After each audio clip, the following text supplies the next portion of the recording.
భక్త కనకదాసు జయంతి వేడుకల సందర్భంగా వైసీపీ మహిళా నేత శివబాల మాట్లాడుతూ కుప్పంలో కనకదాసు విగ్రహ ఆవిష్కరణ సమయంలో చంద్రబాబు ఇచ్చిన హామీల గురించి గుర్తు చేశారు.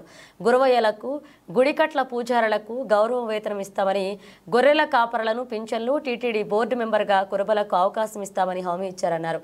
అయితే చంద్రబాబు అధికారంలోకి వచ్చి 5 నెలలు గడిచినా దాని గురించి మాట్లాడడం లేదన్నారు.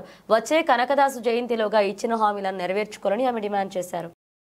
ఉమ్మడి అనంతపురం జిల్లా హెడ్ క్వార్టర్లో ఈరోజు ఇక్కడ రాష్ట్ర జయంతి ఉత్సవాలను ఈ పార్లమెంటు నియోజకవర్గంలో రాష్ట్ర ప్రభుత్వం జరపాలని నిర్ణయించుకోవడం ఒకవైపు సంతోషాన్ని ఇస్తూనే, ఎందుకు ఇలా ఈ మాట చెప్పాల్సి వస్తుందంటే, ఈ పార్లమెంటులో కురుబలే లేరని తేల్చి చెప్పేసిన తెలుగుదేశం ప్రభుత్వం కురుబలు లేని చోట మరి రాష్ట్ర జయంతి కార్యక్రమాలు ఇక్కడ జరపడము నిజంగానే సంతోషాన్ని ఇస్తూ, ఏదైతే చంద్రబాబు నాయుడు గారు కుప్పం నియోజకవర్గంలో కనకదాస విగ్రహం ఏర్పాటు కార్యక్రమంలో సభ సమక్షంలో వచ్చే ఏడాది మేనిఫెస్టోలో గురవయ్యలకు, గుడికట్ల పూజారులకు గౌరవ వేతనం ఇస్తానని చెప్పారు. అలాగే గొర్రెల కాపర్లకు పెన్షన్ ఇస్తానని చెప్పారు. టీటీడీ బోర్డు మెంబరు కురుబలకు ఇస్తామని చెప్పారు.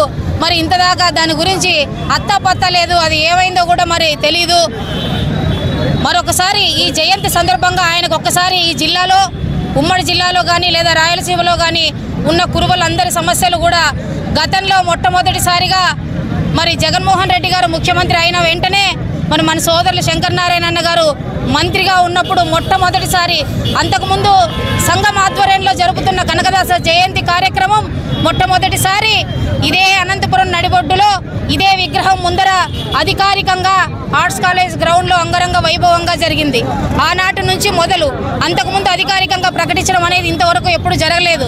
మరి జగన్మోహన్ రెడ్డి గారు ముఖ్యమంత్రి అయిన తర్వాతే అన్నగారు చొరవ తీసుకొని జీవో తీసుకొచ్చి ఆ రోజు జరపడం, అదే ఆనవాయితీ కొనసాగించడం కూడా సంతోషాన్ని, వాళ్ళు కొనసాగించడం సంతోషాన్ని ఇస్తూ, మరి మేము ఈరోజు ఇక్కడ విగ్రహానికి పూలమాలలు వేసి ర్యాలీగా వస్తుంటే మరి అక్కడ బారికేడ్లు ఎందుకు కట్టారో మాకు తెలియట్లేదు.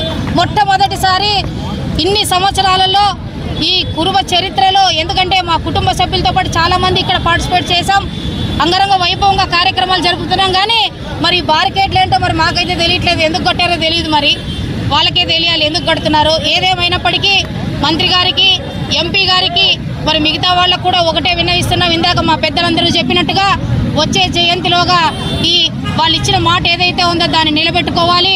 మరి ఇందాక మాధవన్న చెప్పినట్టుగా అధికారిక సెలవు దినాన్ని ప్రకటించి మరి మాకు కూడా ఒక గౌరవాన్ని కల్పించాలి. అలాగే చాలా సమస్యలు ఉన్నాయి, త్వరలోనే అవన్నీ మళ్ళీ మీ ముందుకు తీసుకొస్తాం.